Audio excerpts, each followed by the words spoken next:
Hey, everybody. Welcome to Odd and Untold, the podcast where we talk about all things strange and spooky.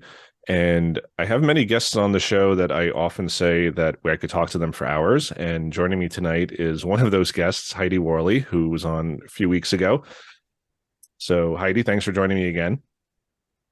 Thanks for having me back. Oh, of course. Last episode was very popular. People loved your stories. I got a lot of great feedback on it. Um, and I think we'd even said on the episode that there was just so much more to talk about, and I just wanted to pick your brain about other things that you've investigated, and here you are again. So you're here to join us tonight. You're going to talk about some lesser known cryptids that you are fond of, and some urban legends. So yeah, I'll turn the floor over to you, and love to hear what you got for us tonight. Great. Okay.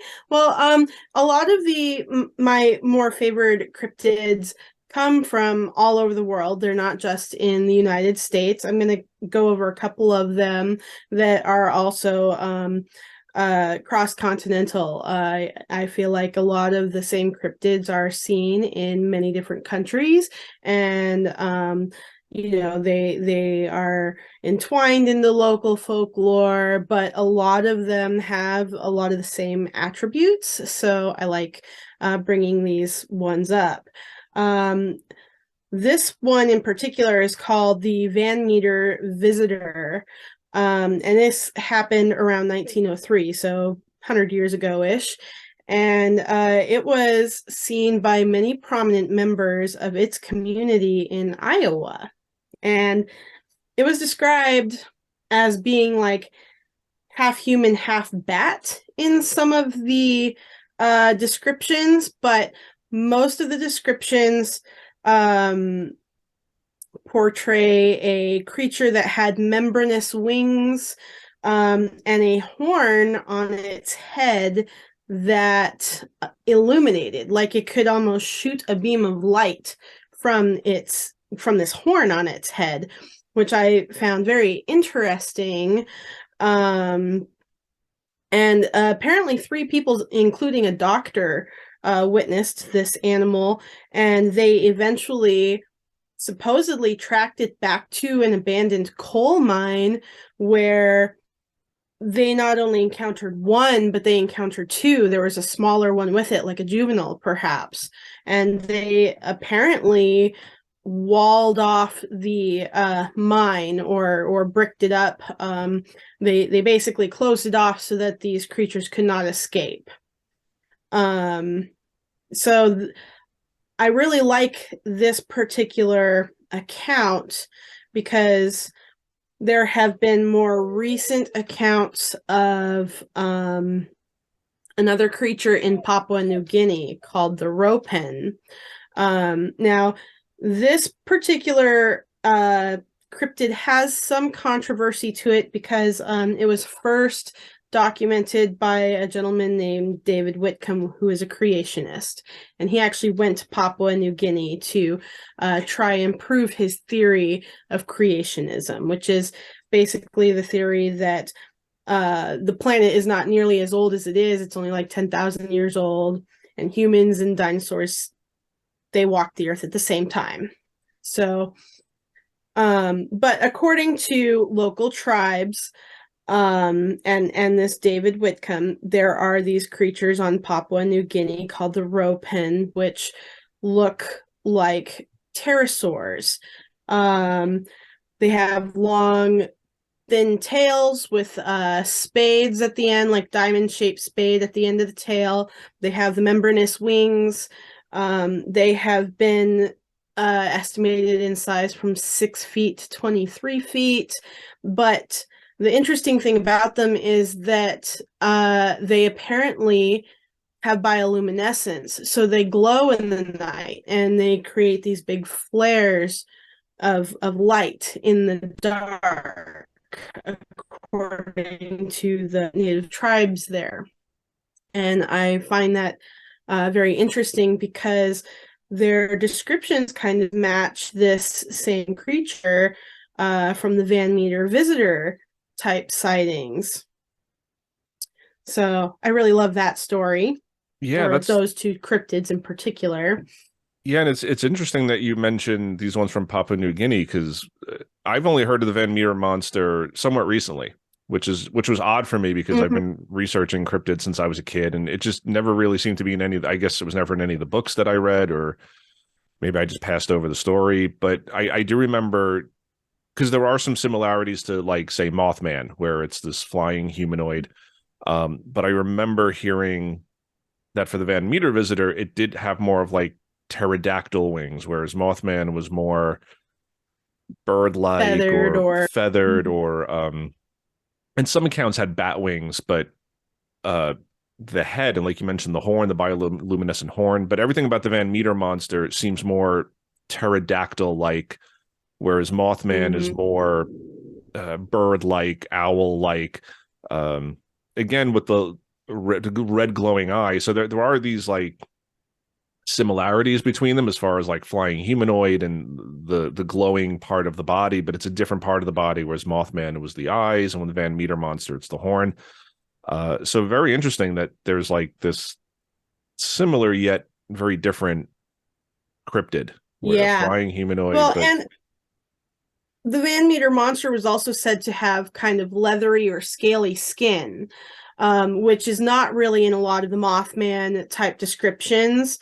It also was said to have a terrible stench to it, and that you could actually smell it before you saw it. Um, and This actually brings me to, out of Africa, there's a lot of dinosaur sightings, or, prehistoric creature type sightings as well. Most people are familiar with the Mokele Mbembe, which is like a sauropod, but there's also these creatures called the Conga Mato, which are also native to the Congo, and local people there are absolutely terrified of these creatures. They're known for capsizing boats, and many people have claimed to have actually been attacked and have had chunks bitten out of them. And they're all described as having very long beaks with sharp, jagged teeth. They have the long, thin tail with the spade at the end. They're only Most of their accounts, they're only from 6 to 8 feet in size, but there were several documentations from people that traveled in the area, including the Duke of Windsor in 1925. And they claimed to have had encounters with these small pterosaurs, and they would capsize boats. They're always seen near the river, and the people there are very well aware of them and absolutely terrified of them. And they were said to scavenge from graves, like they would dig up buried people, because they apparently there the burial grounds are fairly shallow and often near the water, and they would scavenge from them, which is also something that has been claimed from the Papua New Guinea roe pen, that they would also scavenge from the dead. So and it's interesting that you mentioned with the Van Meter monster too. It's something that stuck out in my mind, the coal mines, because you see this a Mhm. lot in cryptid accounts. I think the like the Hopkinsville goblins Yes. and Hellier and like all those like weird sort of goblin creatures that are supposed to be in like Pennsylvania, Ohio, places like that. You hear a lot of these stories where local townspeople will track these things back to an open coal mine or a cave. It always seems to be something about going back into the earth. So I thought that was interesting too that you mentioned that because I didn't know that about the Van Meter monster. I may have just forgotten that part of the story, but Yeah, the cave systems, especially around Hellier, Kentucky, Tennessee, Arkansas, kind of on that. Was it the there's a parallel that has this cavern system that kind of coincides with it. It's an underground network, kind of a labyrinth, and there's a lot of those cryptids that come up out of the ground. The pterosaur thing being an underground cryptid is a little unusual to me. I suppose if they were very large caverns, that would make sense. Like Papua New Guinea, Malaysia, the Orient over there has a lot of huge, vast sized caverns. But here in America, they're not as common. I'm going to go back to the cave system. Okay. There's a lot of caverns and things in the lower 48 in the Midwest, Kentucky, Tennessee, Arkansas, Missouri. There's a big labyrinth there. In fact, you mentioned Hellier, and they kind of have a hub of cryptid and paranormal stuff going on in that whole region, Appalachian, Smoky Mountains, Ozarks, and there are a lot of cryptids that kind of originate or come in and out of cave systems, but pterosaurs is a little unusual for that. Yeah, again, the Hellier, the sort of Hopkinsville goblins, that seems a little bit more believable as far as creatures coming out of caves. You know, they're smaller, they're usually bipedal, the humanoid. Yeah, something that flies you wouldn't think necessarily would be going into caves. But yeah, you know, you have the Mothman in the TNT area, and that was, you know, old, not natural caves, but they were sort of man-made, um, man-made Yeah. ammunition Well, silos and things like that. yeah, exactly. The Mothman, a lot of people go and they say that there's a space that's underground, almost like a military installation or something that it kind of hangs out around. The Hopkinsville goblins, I've heard more that they were more like little green men, like aliens, and some of them were even reported to be kind of metallic in nature. And they there's some people that have said that they come in and out of caves. There's some people that said that they came from an actual ship, like the Hopkinsville Kelly family farm that Right. was under siege. So yeah, Yeah, and it's just interesting that you have these sort of intersecting uh characteristics of these sightings. And again, like you mentioned, the Kelly goblins, I don't think there was any mention of coal mine. I mean, that was, I think one of the family members saw a light in the sky, and then they started seeing the creatures outside. They started shooting at them, and then there was that sort of little battle or, you know, siege of the homestead there. But yeah, there are, you know, legends of other creatures in that area that seem to look like the Hopkinsville goblins, and that's why I think they kind yes. of get crossed together and sort of intermingled. And but again, I just think it's interesting that there's the cave systems, the coal mines, there's always that sort of aspect of it. Even with Mothman, like the TNT area, like why is it hanging around this TNT area where there's, you know, these Yeah, like old, why is it drawn to that area? I right, mean, I suppose most creatures look for a place to roost or nest, and underground places feel safe to them, kind of enclosed, dark spaces like bats and things like that. That's where they like to go to roost. So in a way that makes sense. mm-hmm. Um, Another creature that is not very well known, or a cryptid that's not very well known in the United States, but is here in the US, is the Rebobs. I rarely hear people talk about Rebobs, and I like this particular cryptid because it's in a very specific location. The local people really have a genuine fear of this cryptid, and it's actually in Napa Valley off of a road called Patrick Road. And there's actually some infamy in regards to the road itself. There's a lot of hauntings in that area. And the Patrick family, for which the road is named for, there's some kind of there's some kind of mysteriousness to this family. And there's a plot of land there that is supposedly, some say, has some kind of government ties, government conspiracy, things like that going on with it. But the Rebobs themselves, the first sighting was in the 1950s. And of course, this could be influenced by perhaps pop culture at that time, but they're often described as uh, flying monkeys, basically. They have membranous wings like a bat, and they are described as very monkey-like or primate-looking. Sometimes they're as small as 4 feet. The very first sighting was supposedly of a half man, half monkey that was 8 feet tall, which to me that says Bigfoot to me. But Right. most people up to present day, it's kind of like a kid's challenge to walk Patrick Road or drive Patrick Road at night because of these rebobs. They're supposedly very mischievous. Sometimes they're described as half robotic even, but very aggressive.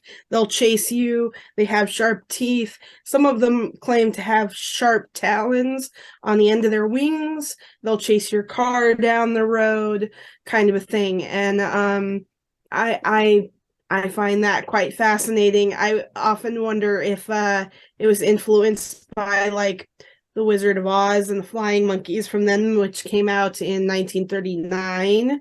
Right. So sighting was in the 50s. I could see that maybe having an influence on descriptions, but definitely a very unusual cryptid for North America. Yeah. And did you know how they got their name? Because I've never heard of these before. It's a weird name, Rebob. I have no idea where the name comes from. No. And like I said, the first sighting was in the 1950s, and it was actually described at that time as a half man, half monkey that was about 8 feet tall. So that was the first descriptive account.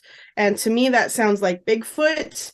But apparently, there have been several other sightings over the years. They have thrown objects at cars, chased cars down the road, and supposedly they have these wings on their back and are capable of gliding from tree to tree. So yeah, really weird Yeah, and definitely. not very well known. Yeah, no, I've never heard of it. And like I said, I've read a lot of books on cryptids and stuff, and I've never really heard of the Rebob, or I don't remember it anyway. So yeah, very interesting. Very Kind of an cool. urban legend type cryptid, really. Yeah. So, and yeah, let's see. There's another one I wanted to talk about. Okay. The Grecian dolphin.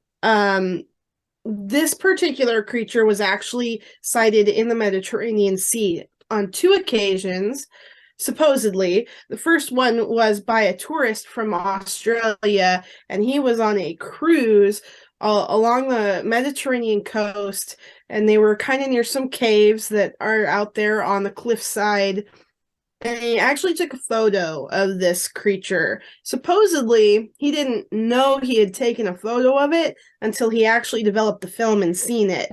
Um, but it's quite a clear photo, in my opinion, of this animal. And it doesn't honestly to me look anything like a dolphin. It does look somewhat whale-like, but there have been some people that have argued that it's a boat buoy that you would tie off to the side of the boat to keep it from, hitting up against rocks or trees or a dock. I don't see that similarity. I know the kind of buoys they're talking about, and you could maybe Photoshop or edit it, but to me, this looks like a legitimate creature. The skin of it looks very much like a whale, like a beluga. It's got a beluga color to it, a very pale white or pinkish white. Mhm. It does have a long rostrum, which on beaked whales like dolphins and things is the nose of the animal. And this one has a very elongated one. And I don't think it's a cetacean, which is a whale or dolphin, because they have the blowhole up on the top of the head, and this creature seems to have nostrils on the end of its nose. And Hmm. I'll send you a photo after Okay. this so you can see what I'm talking about. Okay, awesome. It does have it does have like a melon on it, which is the forehead of a dolphin or whale, which to me suggests that it's probably pretty intelligent. And the way it's coming up and kind of looking at whoever was taking the photo, it has a kind of inquisitiveness to it that I would associate with a highly intelligent animal like whales or dolphins. Um, the eyes are very clear in the photo. They're dark, they're pretty black, kind of beady looking, almost like the eyes of Jaws Hmm. in the movie Jaws, the shark. Yeah, But those eyes. yeah. But to me, that almost suggests that perhaps this was like a cave dwelling type. Like if there are underwater caves in the Mediterranean, having large eyes that are kind of dark. If you look at a lot of other animals that live in cave systems like fish and things, they're usually pale colored, almost translucent, and have large dark eyes. This creature has that kind of white translucence almost. You can't see any bones or internal organs, but it has that very pale color to it. And I was almost curious if maybe it was some kind of a creature that maybe spends a lot of time in those cavern systems. And I had recently also watched some documentary where some scientists had actually found a skeleton at the bottom of the Mediterranean Sea, and it was exceptionally long, like the size of a greyhound bust. And all it was pretty much like the vertebrae and then the skull of the animal. And I really wish I could find a clip of this show because the skull looks quite similar to me in appearance to this Grecian dolphin's head in the photo. And they tried to pull up some of the skeleton in order to take DNA samples to figure out what it was. And they were using one of those little scuba like underwater drones kind of Oh, to your little like try. robotic submarine thing. Yeah, and Okay. as soon as I picked it up, the bones just turned to dust. It was just so old, so they were never able to. They basically tried to pick up the bones of this animal, and it disintegrated, and so they were never able to extract any DNA and figure out what it was.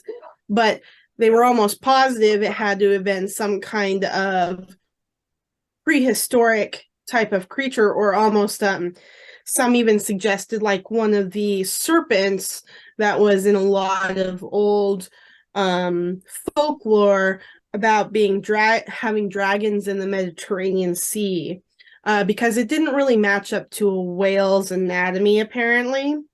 uh but as soon as I saw that clip, it reminded me of the Grecian dolphin. And so I think if there was somebody that could like do kind of a comparison between the skull and the photo that maybe had a little more anatomy and expertise in zoology than I did, they might be able to actually tell me if there is a possibility there or not that they could be a similar animal. So Yeah, very, very interesting. And as you're describing it, I'm just thinking of the giant squid, which again has like big eyes and almost that translucent skin. And the giant squid is they just photographed one or videoed one a like few years ago. It wasn't that long ago. It was 2018 or something, 2017. I'm not sure of the date, but it was fairly recently.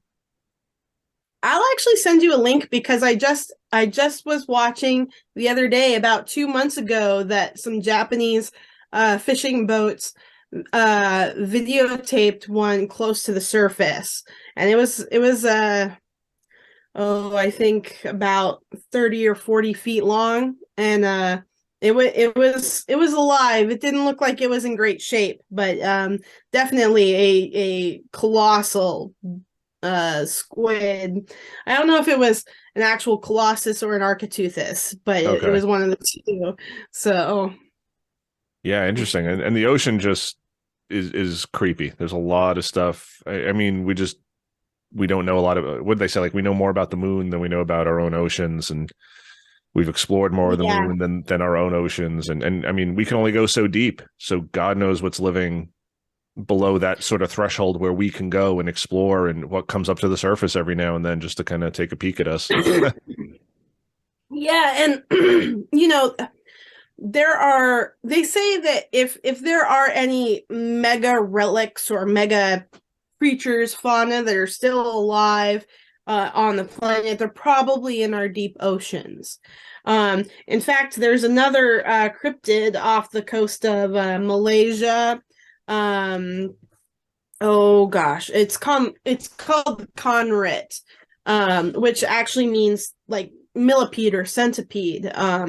In I think one of the Malaysian languages, but it's been seen in the oceans, and as long as I think one account it was like 130 feet, Wow. and some Japanese sailors watched it basically pace their boat for over 30 minutes, and it was longer than their boat, and they described it as being long segmented body and hundreds of legs like propelling it like fins almost through the water.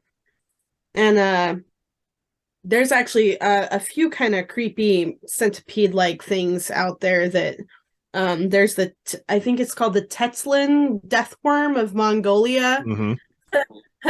And the death crawler of the Amazon, which is a giant centipede.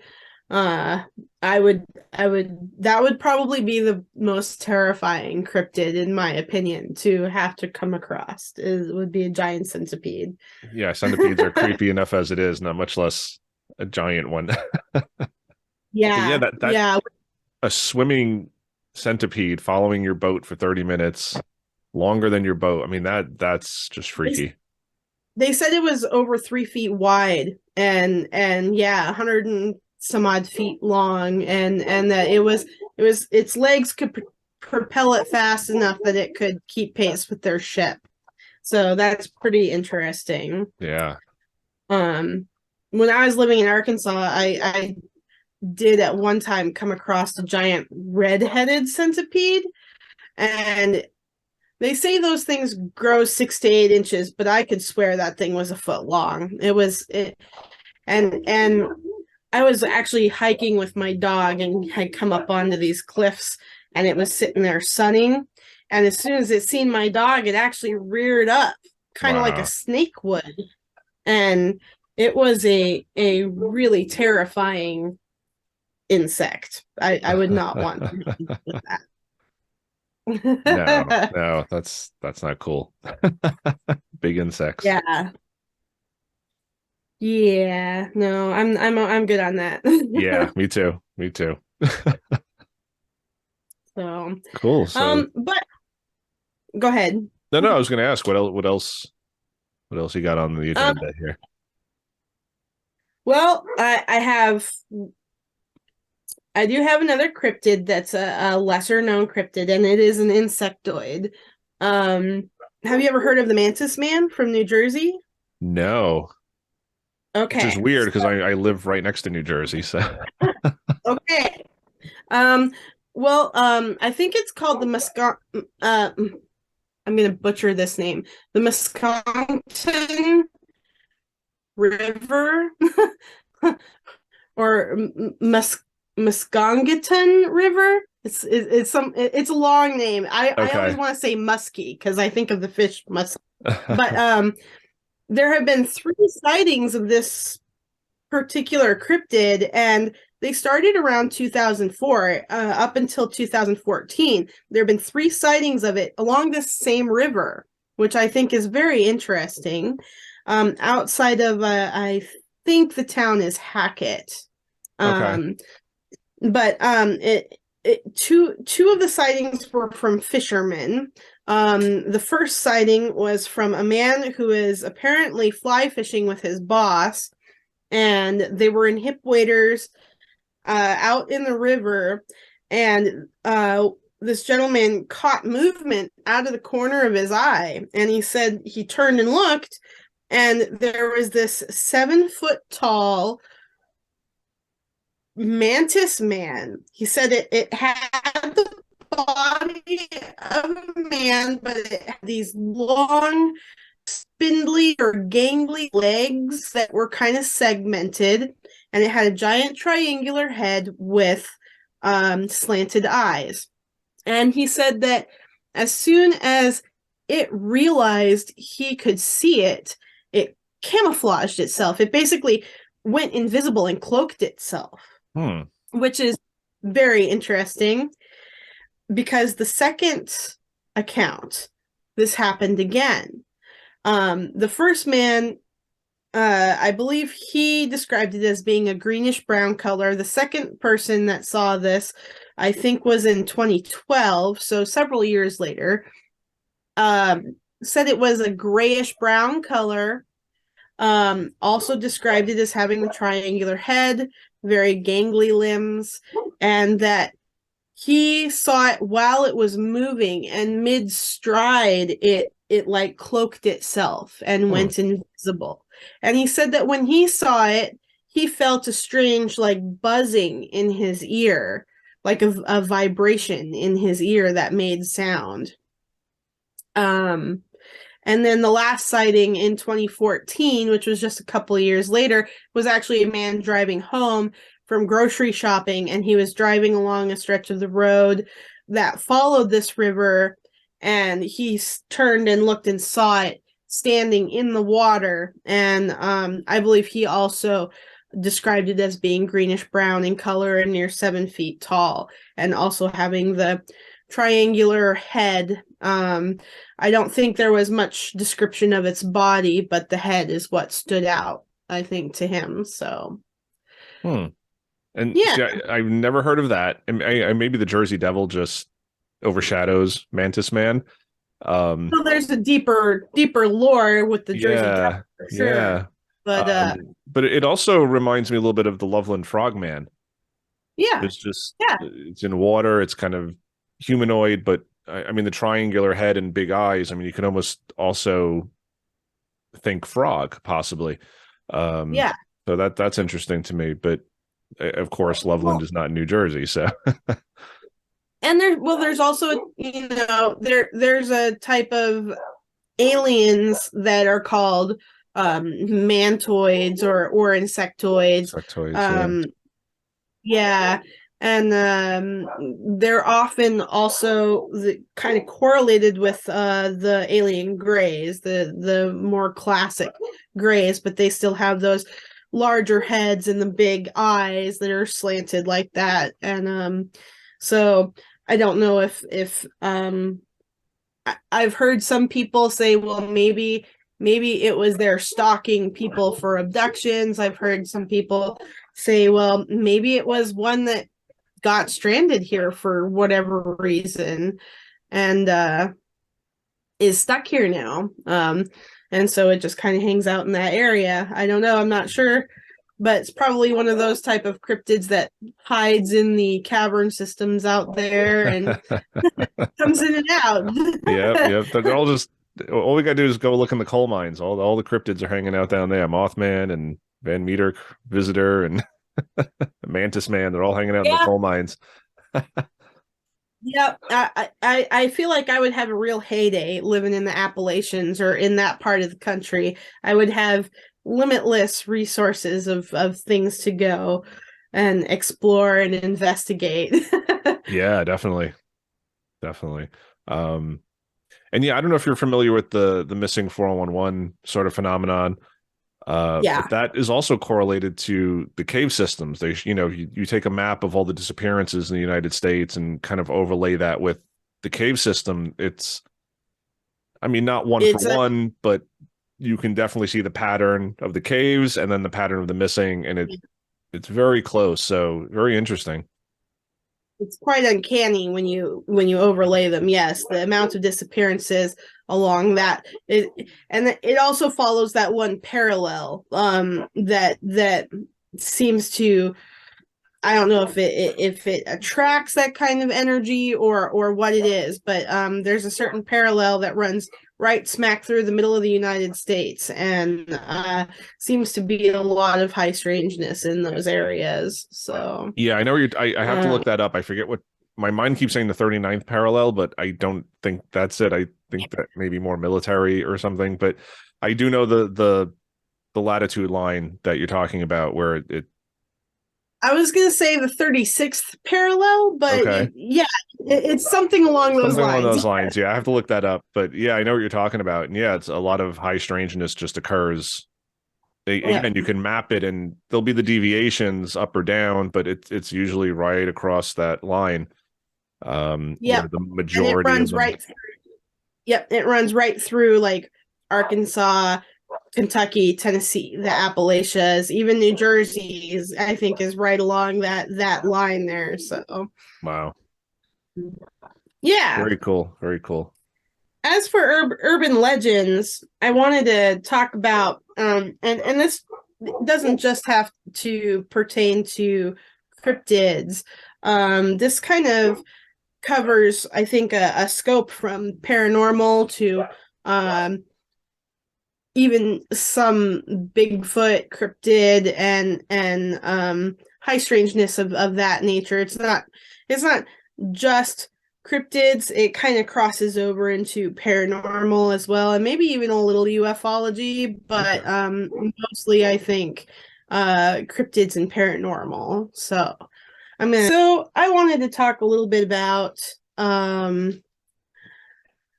urban legends that kind of manifest out of the power of thought. Um, Examples of this would be like the Slender Man and the Rake. Both the Slender Man and the Rake were a part of a genre called creepypasta, which is an online genre of horror, where people literally in a forum came together and were like, well, let's create our own monster. And they started talking about what attributes they wanted this monster to have. And then people in the real world started claiming to have encounters or sightings of these creatures. Now, Slender Man is kind of part of pop culture, and the Rake is as well. I've seen plenty of sightings on YouTube and things like that, and I can't discredit them. I do feel like there's a lot of creatures in the cryptid realm that could be mistaken for a Rake or a Slender Man, amorphous, creepy, long-legged humanoid creatures that kind of lure you in. But the phenomenon of putting this power of thought out there into the universe, and then people start having encounters with these creatures, is what kind of fascinates me, because this is something that happens in the paranormal world as well. And paranormal researchers have tested this a little bit, where they have said, okay, maybe people are going into these haunted places with the expectation that it's haunted because they've been told it's haunted. So they go in, they're told a story about this person who passed away here, and so they start their investigation, and they're getting all of these responses to their devices and things like that correlate with that. But it turns out that that person or that backstory, that lore, is completely fictitious. It was made up, and yet they're still receiving responses that, spirit boxes that say this person's name, or say words that correlate to the backstory in regards to this person. And I feel like, there's kind of that power of when you speak it out loud, when you put that energy into the universe, it's almost mirrored or reflected back to us. And so I often wonder if there's anything to that we can almost create our own, manifest our own monsters, our own ghosts, um, and actually make it a viable thing, a tangible thing in the world. Yeah, and there's a lot of theories on that. Tulpas, they call them tulpas, Tulpas, are basically creatures that come from our mind that either willingly that we want to see them, or some other theories are just that it's, not necessarily mental illness, but if you're traumatized, if you're distressed, that It almost gives it right, more it's power. right, it sort of projects these things and it gives it the power, and there's the power of the mind. And I think it's an interesting theory. I think it's you know on the one hand it makes a lot of sense. On the other hand, it's kind of you're explaining the unknown with another unknown, which Right. sometimes bothers me because you're just oh, it's not really Bigfoot. There's It's no just your mind projecting a Bigfoot, and it's just like that theory is just as weird as an undiscovered ape or an alien or whatever. Um, right. but Well, yeah, and there's not a lot of experimentation to try and validate or give credence to it. With paranormal research, you get a little bit of validation from it because you know that you have come up with this fictional or fictitious character or person, and then if your instruments start picking up on some of that, and you're able to actually record some things that kind of, validate that something out there is reacting or projecting this back to you. In my opinion, that's a little bit of scientific theory. but yeah, there's also, this power of suggestion where if you tell people, if you go in here, expect this, that's what they're going to see, that's what they're going to report. There's also confirmation bias. You have people going into an investigation over 8 hours, and if they're expecting, okay, this place is haunted by a little girl named Sarah, and she died when she was 5 years old, those are the responses that the investigators are going to kind of zero in on, and they're going to ignore everything else. They're going to look for that confirmation, and there's your confirmation bias. So in that 8 hour investigation, they can get 100 responses, and if one of them happens to say Sarah and the other one happens to say 5 years old, they're going to focus in on those. So it does make you wonder, are they manifesting it, or is it just this confirmation bias? Is it, your focus determines your reality, and if you're just focused on one thing, that's what you're going to tend to see. Right, exactly. And we kind of touched on this I think in a way a little bit in the last interview you did, where I was talking about if you go into a location where people know the Otter Man as opposed to Sasquatch, when they see something out in the woods that they don't recognize, they're automatically going to think, oh, that's Otter Man, you know. And so because they have that predisposition, that bias of what they know or what they're aware of, and then that's automatically what they attribute that kind of experience to. Now they've done some studies, I believe in the 70s, with seances and table tipping, Mm-hmm. which I found very fascinating. Table tipping is the practice of a bunch of people come around the table and they can basically make it levitate or tip in response to them trying to communicate with the other side.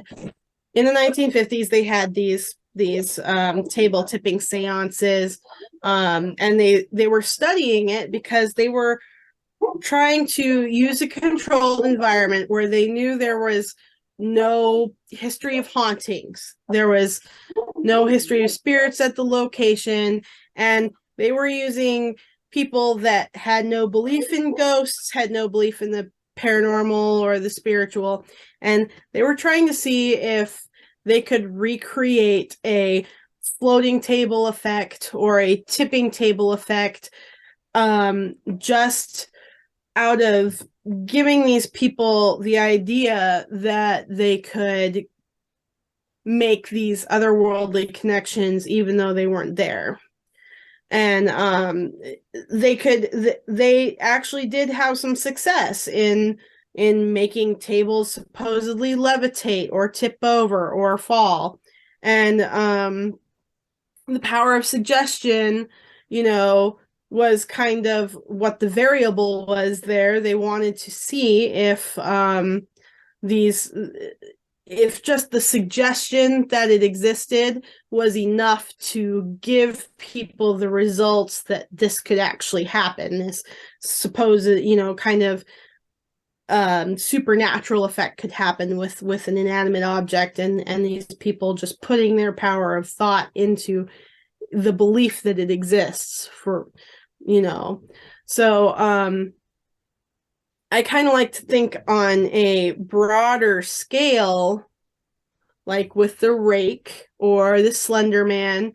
You have not just a few people in a room, but you have thousands of people all over the world on the internet that can connect and talk to each other, and they're putting their collective thoughts, energy, frequency into the idea of this creature, and then suddenly people are having these urban legend experiences, and they're seeing these creatures, and they're taping these creatures. They're going into abandoned houses and getting footage of rakes or things creeping around their backyard.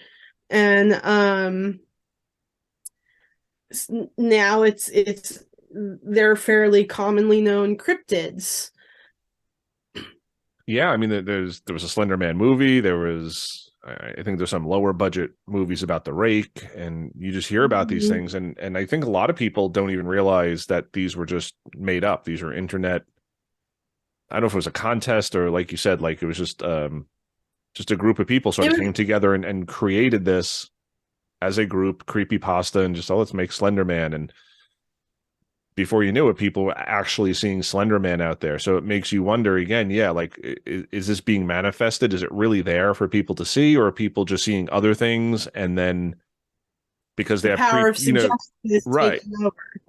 right, they have Slender Man on the brain, or they have the Rake on the brain, is, oh my God, I just saw the Rake, or I just saw Slender Man, and it was something else. And maybe it was something normal. Maybe it was a different cryptid. It could have been, maybe they'd seen like a tall, skinny Bigfoot. Who knows? I mean, I don't know, but you have that seed kind of planted in their head, and now that's what they're seeing. They're seeing Slender Man. Exactly. They're seeing the Rake. Yep. They're now, and that's exactly it, is that, does the power of thought have the ability, if you put enough people giving that credence, that it actually manifests into a tangible cryptid? Or is it all merely power of suggestion and misidentification? So I have difficulty believing in things like the Slender Man, the Rake. I feel like there's a lot more cryptids out there that have already been in existence and have already been part of various local folklores, that, because the Rake is one of those creatures, like we were talking about earlier. It kind of lives in caves, it lives in abandoned places, and it's often troll-like or goblin-esque, and quite terrifying. And so maybe people are seeing a similar cryptid, but they're attributing it to the Rake because it's a very modern and present thing in pop culture, and especially in younger generations. Those were kind of their modern cryptids and urban legends. So yeah, I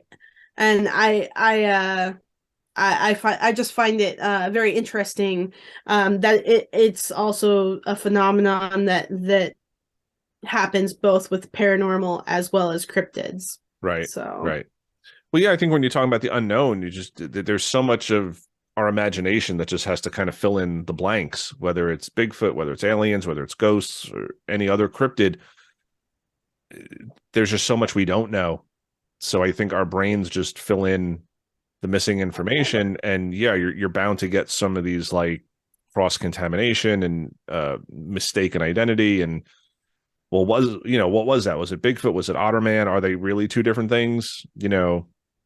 Is sheep And squatch just like different with than Sasquatch, or like dog man? You get all Dog these things, Man, right? And it becomes, well, are these things really distinct cryptids, or are people seeing one thing that just looks different, and from a certain angle it looked more like a dog than an ape, so they're saying this was dog man and maybe it was just Bigfoot, or uh, so right? yeah, it's Exactly.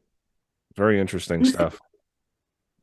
Yeah, I am, and with more modern cryptids, all of our old folklore and more classical cryptids, they had to, come from something and build up from a few sightings that spread into multitudes of sightings. And um I feel like with newer generation cryptids, or what I call newer generation cryptids, um there's a little less mystery in the world, and so I feel like um people are coming trying to come up with new mystery, something, something more, and so they project things like there's also, I think, like Siren Head. I don't know if you've heard of Oh yeah, that, but that, yes. yeah, a newer cryptid, and so I feel like people are also trying to kind of add these new characters into the mix, and I call them characters because I don't really buy into the Slender Man. I definitely don't really buy into the Siren Head type things, but there's it's just interesting how cryptids seem to be changing with the times, and how the folklores are coming about now, as opposed to the more classical realm of cryptids. So Hmm.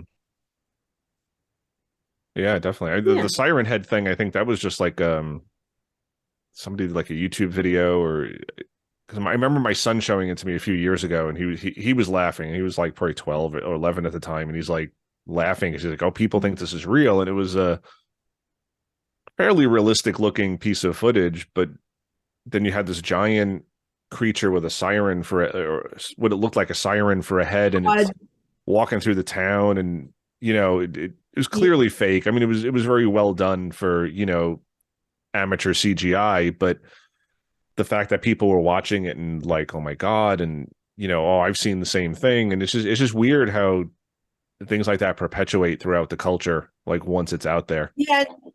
Well, and you got to be kind of careful with stuff like that too, because it I don't want to say that it lends invalidation to people that have had real experiences, but in a way it does. People have a hard time coming forward and talking about experiences of seeing some of the creatures they've seen, or experiencing some of the experiences that they've seen. um Whether or not it was a case of misidentification, or if it was a genuine cryptid, doesn't necessarily matter.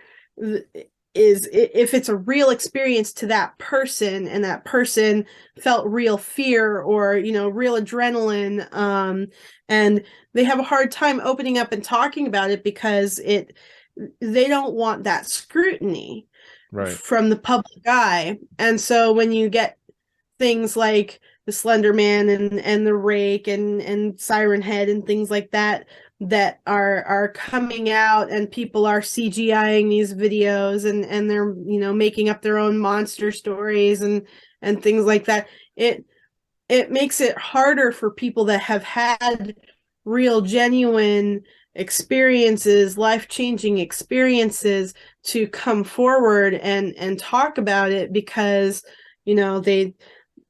they feel like they're going to be taken even less seriously, in my opinion. So Right, because if you do have a clear hoax or a clear fake video Mm-hmm. or photo Yeah. or whatever, somebody, the skeptics can just point to that and be like, no, see, it's fake. And, just because Yeah. one video is fake doesn't mean that all the experiences are fake.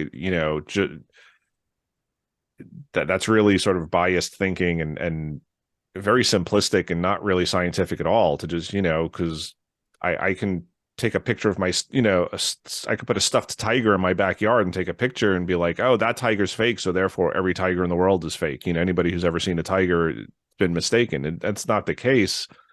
It doesn't prove that they do exist, but you can't debunk all of them just from one fake. So you bring up a good point that, yeah, it does sort of prevent people from coming forward or from feeling comfortable sharing their stories.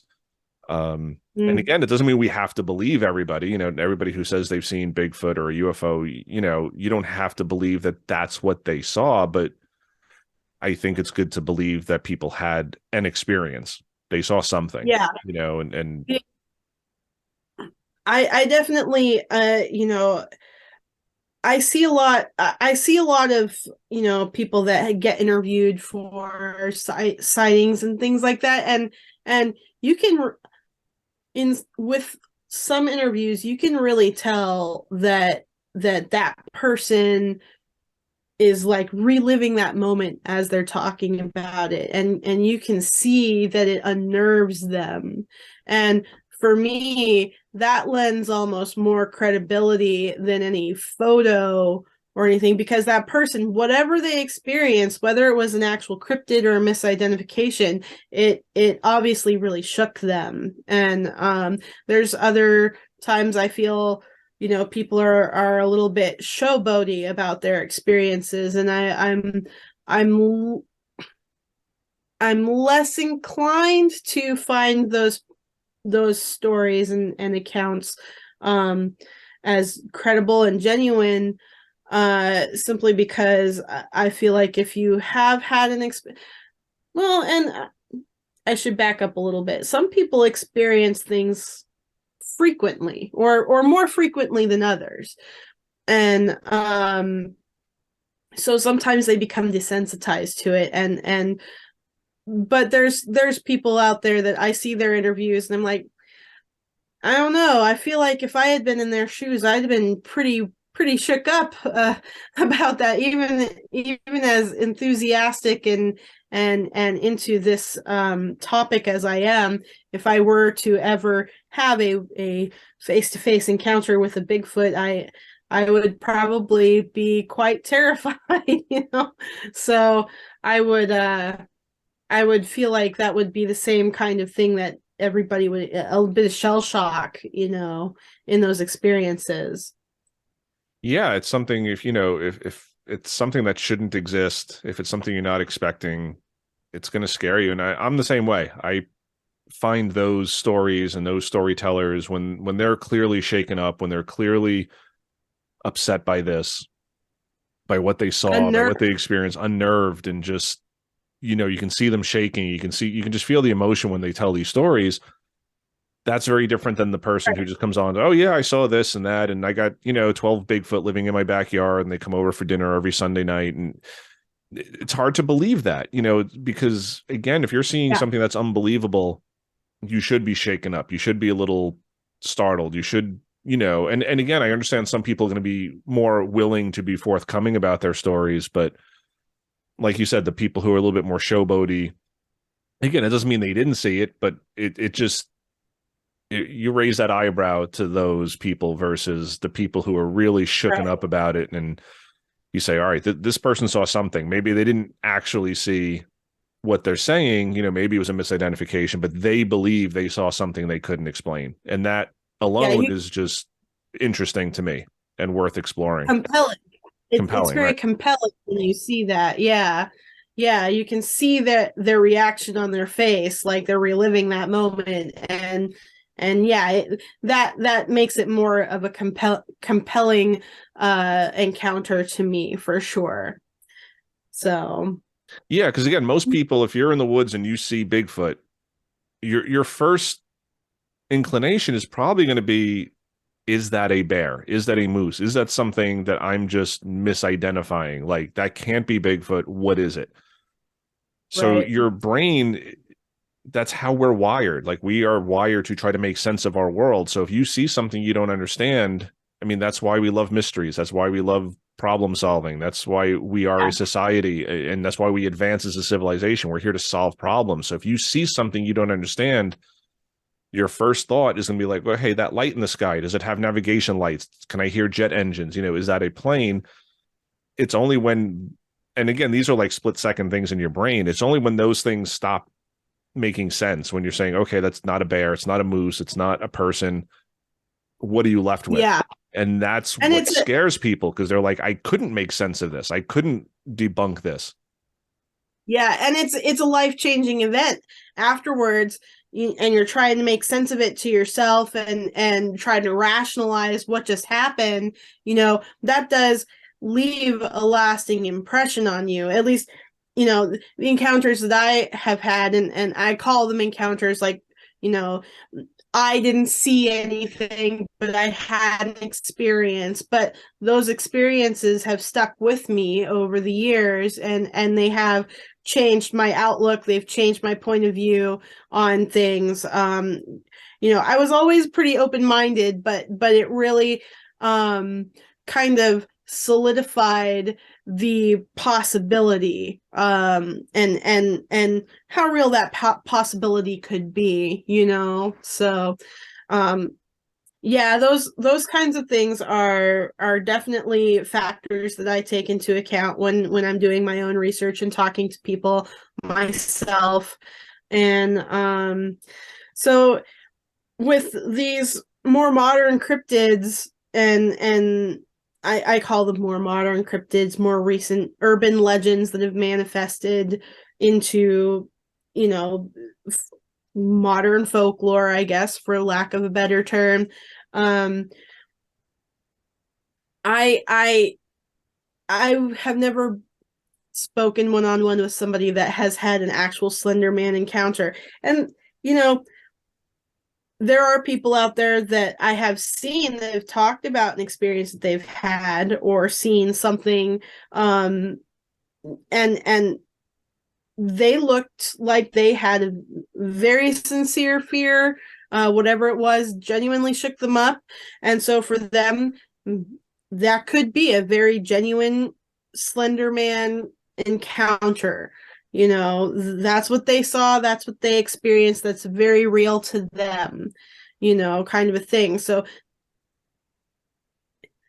who am I to say that it doesn't exist? I just think it's very interesting that these started out as fictitious things that were talked about on a forum online, and now people are having these experiences in the real world. So Yeah, definitely. So any way you cut it, even if you're a total skeptic and you like these people aren't really seeing what they're saying they see, I think it's still worthy of study, because just from a yeah, purely psychological point of view, it's like, well, why does this happen?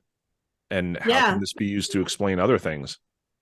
exactly. And in a way that, yeah, that's that whole deal of how can that be applied to other fringe sciences, in a way, that you can take something that people know this wasn't a real thing, but now apparently it could be.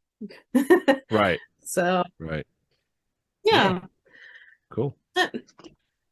Yeah, that's pretty much all I had to offer on that. I just Okay. thought it was an interesting effect that's being perpetuated out in the paranormal world out there. So Yeah, definitely. And like I said, a lot of people don't realize that Slender Man was created, and it has a very distinct origin that you can trace it back. I mean, other stories, like, people talk about Bigfoot. No, nobody talked about Bigfoot until 1958, or when, um I'm I'm losing his name. Patterson. But there was Patterson Gimlin, but there was before that, there was some footprints, and that's kind of where the Bigfoot term Oh was. yeah.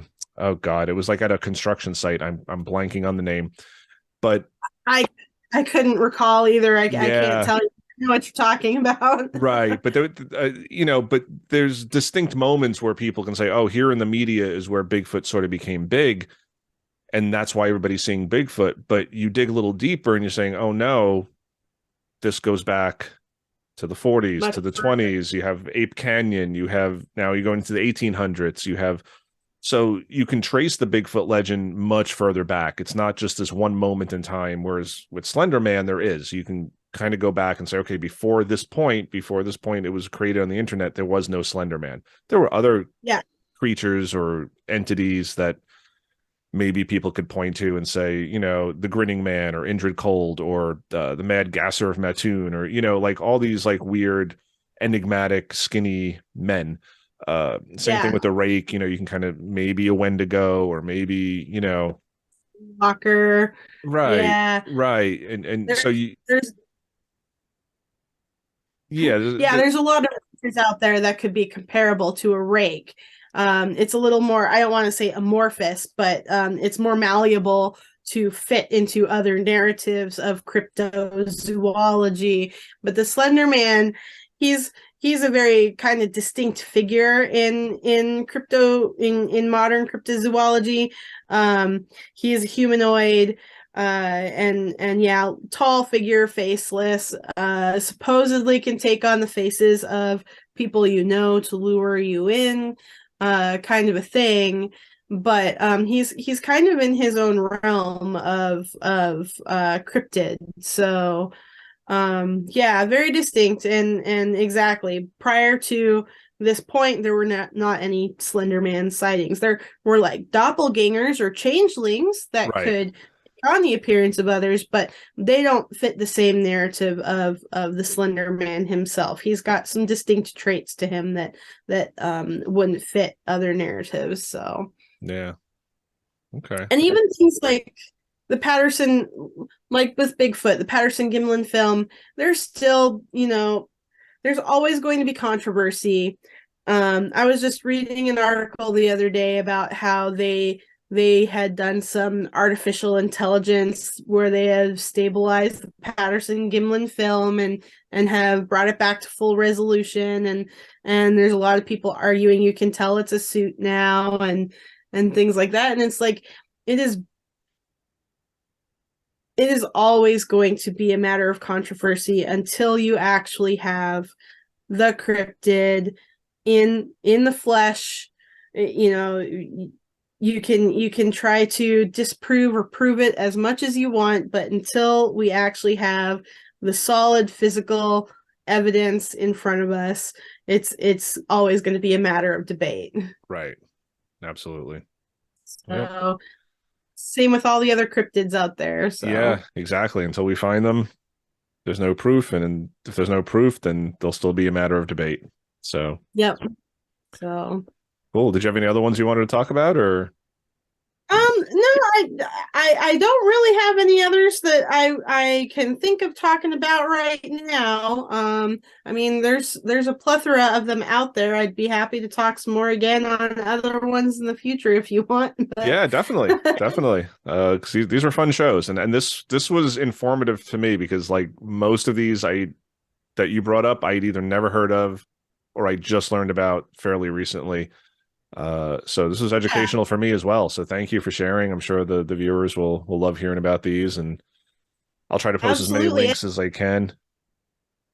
I have to say, for people out there, like, go do your own research, look into local folklore, and look into, go online and look and see what you can find. If you find something about something unusual you've never heard of in your local area, see if there's anything out there. Go to your local libraries, look up, old newspaper articles, see if you can find anything, because that's the funnest way of learning about these cryptids and regional cryptids. So And those are the really fascinating ones because I mean you can find Bigfoot reports from all over, UFO reports, but these like real sort of isolated regional ones. I mean, things like Dover Demon or the Jersey Devil or like those are public just monster.